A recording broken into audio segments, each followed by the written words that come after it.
Hey guys, one video we've never made before is what it looks like for my own dogs to go for a walk with me right now in my own neighborhood, so that's what we're gonna do. I'm gonna walk you through what that looks like. Sometimes we see dogs, sometimes we see people, but let me show you what that looks like. Break! So I always do a stay at the door. Lakota, I usually let off leash, put her e-collar on, and she's off to the races. Break! And then I always have my poop bags here. My wife always says 2 poop bags, 2 dogs. So right here we have the plastic pinch collar for Burley with a safety clip, which is really important if you guys are using that.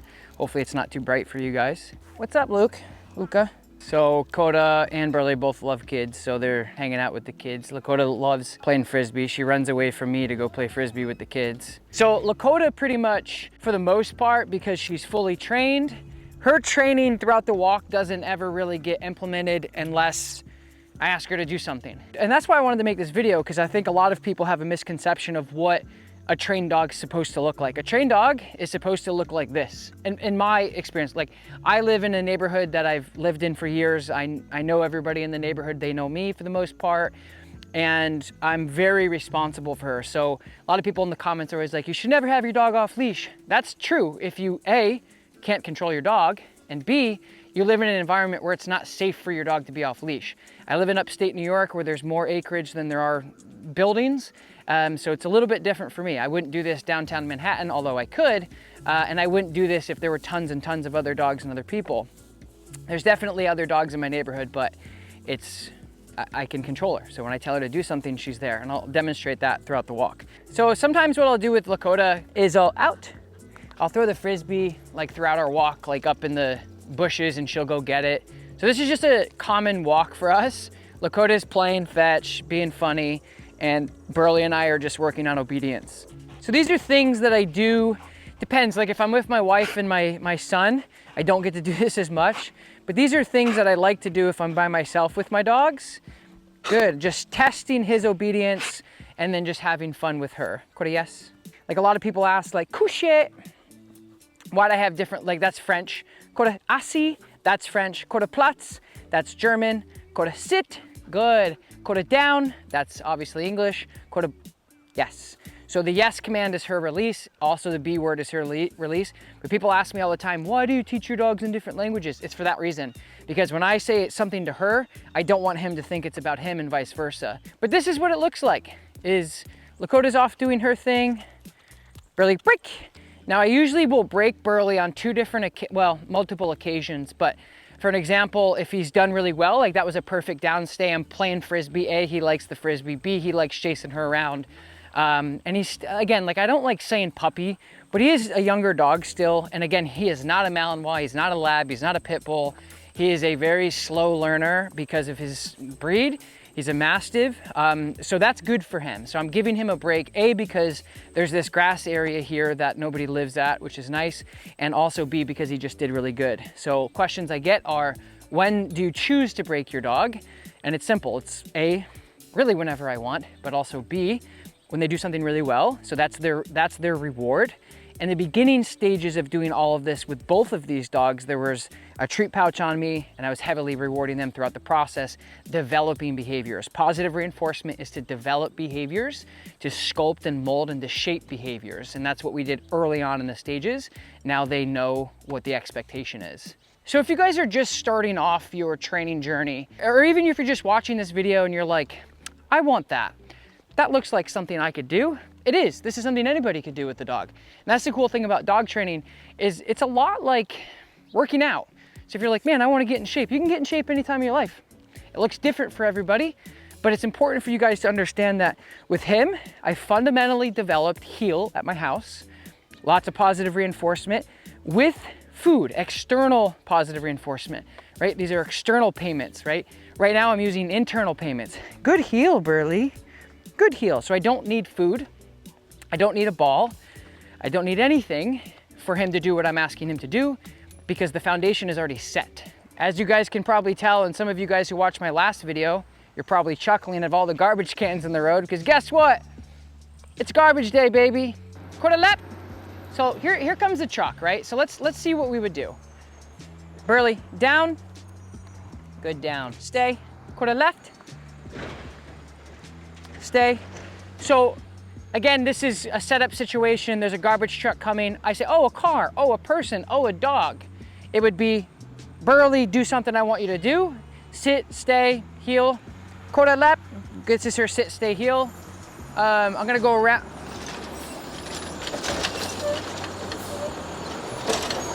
Well, this is good training, isn't it? Good stay, Burley.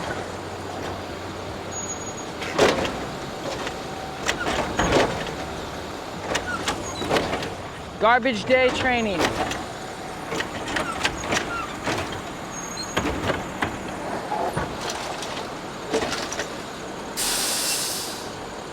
Good stay, Burley. All right, you guys, as a reminder, I'm gonna be in Netherlands this fall as well as in Nashville, Tennessee. Netherlands working spots are completely sold out, but please come and hang out. If you live in Europe, we're gonna be close to Belgium, we're gonna be close to Germany, an hour flight from the UK. Tickets and information are gonna be listed in the link below, and I hope to see you guys in Nashville and Netherlands this fall. Okay, break.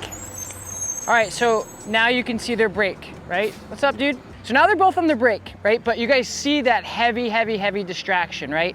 So you see that, like, again, the guy gets out of the truck, he's a, you know, bigger guy, big beard, glasses, bandana, the truck is rocking and shaking, the diesel's going, the lights are pumping, all that stuff's going on. But here's the thing, is both of these dogs have been proofed. Abby, let me know if there's something behind me. Both of these dogs have been proofed for that scenario. And that's the problem I see a lot of dog owners make, is they will go out and try to do a downstay in that scenario, and that's not, you're gonna fail, right? And you get frustrated and you're like, oh man, my training sucked. It's like, no, you're just not prepared for that yet. It's very common. Don't set yourself up for failure. If you guys aren't ready for a test, A, maybe don't take it, but B, don't be so frustrated and upset and down on yourself if you fail that test you're not prepared for. And so my point by saying that is maybe try, maybe, that's the one thing this dog always does, is he's always in the way. Maybe try to take the test, but don't be so hard on yourself if you fail. All right, let's get back into it. One thing I wanna go over with Lakota is the remote collar. For those of you who are not familiar with the remote collar, it is a wireless piece of tool, Burley break, that allows you to communicate with your dog wirelessly. So again, this is the only thing in the world, you know this big blueberry that we're all floating on and living life on? This is the only thing in the world that can hold a dog accountable off leash. And she's trained on the remote collar now for almost 7 years. Burley is getting trained on the remote collar, so I would never let him off leash because he's too much of a goof and he's too big. He'd scare the crap out of people. Lakota is her demeanor is very different. But she's on the remote collar, and throughout our walks and stuff, Koda, let's go. Lap. I just kind of tell her like, hey, we're going. This is just for an emergency. Let's say a deer popped out of the woods, or another dog came out of the woods, or whatever happens. This is my seatbelt, right? You don't go out into the world and not put your seatbelt on because you're a bad driver. It's because you don't know what's gonna happen around you, and you're better safe than sorry, and it's the law. So this is the remote collar. I have the remote collar course linked in the description below. I also have a ton of free YouTube videos on it if you're interested in it. The remote collar is a beautiful tool. Good. So again, garbage truck's coming. I put Lakota in a heel. Burley heel. I put Burley in a heel. I stop. She stops with me. He kind of stops with me.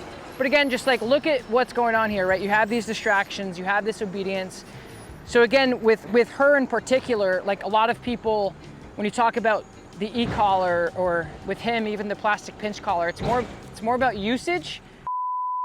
Some people ask me, Tom, like, do I have to use the e-collar when we go out every time? When can you take the e-collar off? Do I have to use the prong collar, the martingale collar, the head halty, the harness, whatever you guys are using?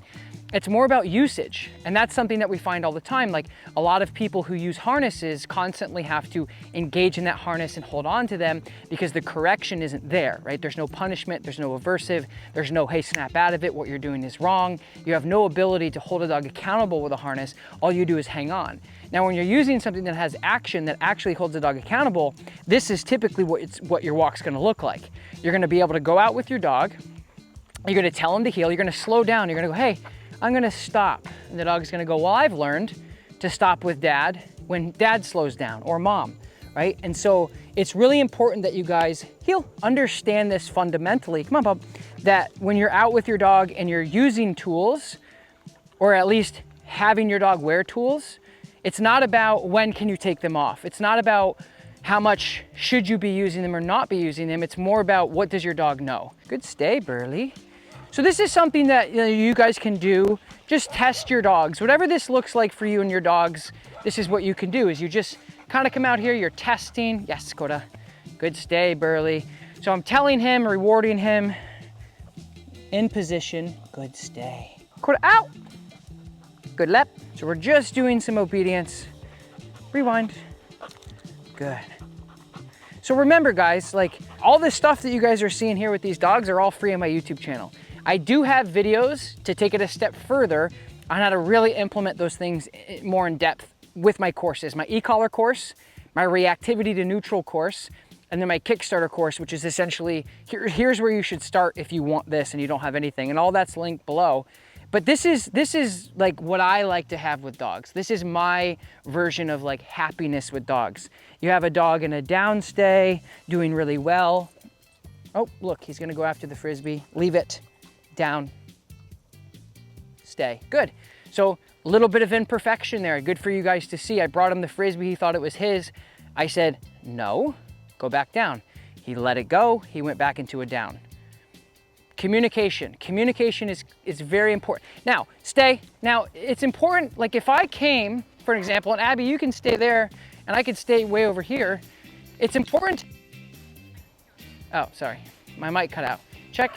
It's important for you guys to know I could go pretty much all the way home and these guys would stay here. Dogs can come by, kids can come by, bikes could come by, and they're gonna stay where they're at because of the obedience that I worked on. It's not, like this looks fancy mainly because you have nothing, right? But I have developed them from a very early age up. So this is what it looks like typically on a walk with me and my dogs. Okay, break, Coda, break, good. So now they're on breaks.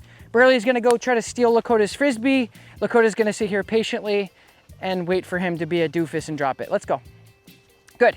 So again, distraction, truck, heel.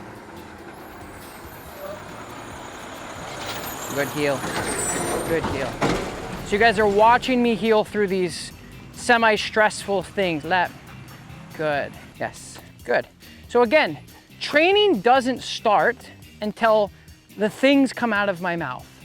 So you might look at this dog and go, man, that dog is, I don't know, 100 yards from this dude. She's not trained. She's 100% trained. But training doesn't start until you apply your training, right? It's like for me, like I practice jujitsu. That doesn't mean I walk around getting everybody in rear naked chokes all the time. Just because I know something doesn't mean I apply it to everything, right? My walks for my dogs, because of my busy lifestyle, we have a 2-year-old, we're running several companies with 15 to 20 employees. We have another baby on the way. My wife is about to pop any day, and we have dogs. This walk and my walks with them are for them. It's not for me. I mean, it's nice to be outside. I love being outside. And we typically go out earlier in the morning, but because we decided to film this video, we waited a little bit. And that's kind of our thing. Our family walk in the morning is that. We usually go out about 8 o'clock, 8 to 9 o'clock, and we go for a walk. They pee and poop. They get fresh air, they get stimulation, they see other dogs, they see rabbits, they sniff the ground. That's their enrichment for the day, right? And then throughout the rest of the day, for him anyway, because he's still training and he still eats 3 times a day, he gets a lunch, we're doing crate and rotate. He's in the crate, Lakota's out back, I have a fenced in yard. But this is the reality of an expert in my field, a dog trainer who travels the world teaching other people how to train dogs. This is how my walks look like. And hopefully this is helpful for you guys to get insight, because you might be thinking like, I wonder what Tom's dogs look like, or any other professional out there. And again, everybody's different. You know, there's people all over the internet that are like so militant where their dogs have to break their neck for 45 minutes because people, I don't know, want to look cool, or maybe their dog's aggressive, I don't know. But for me, my dog's typically 4 or 5 houses down. Burley's kind of doing whatever he wants. But when I apply like, okay, this is what we need to do, boom, it kicks in. Example, I'll put the little video right here. Walking past that, the 2 kids on the bikes, the truck going by with all the things going on. I said, we're gonna heel. And the dogs were like, yep, got it. We walked past it. I said, break, do what you want. So it's a lot like parenting in a sense where your kids are out playing, having fun. The moment the car comes, you say, hey, pay attention, listen to me, etc. So I hope this video was helpful. The last video we did, I'll put right here. You guys can click on it. You guys loved, so that's why we wanted to do something like this again. If you want me to do this again, leave a comment. Watch this video again. Watch it all the way through. It's important for us to know. That's what you guys are telling us, like, hey, people love this video. That video got like 50,000 views in like 2 days, which is great. Thank you guys for watching. As always, you can get the No Bad Dog training leash, the merch, e-collar, all the courses linked in the description below. And right now for Labor Day, we have $100 off every single course that we do. All of our courses are highly discounted, and some of our merch as well. So our treat pouches, our tugs, all that stuff is on discount for Labor Day. Link in the description below if you're watching this past Labor Day. Best of luck for the next sale. Thank you guys for watching. I'll talk to you next time. Peace.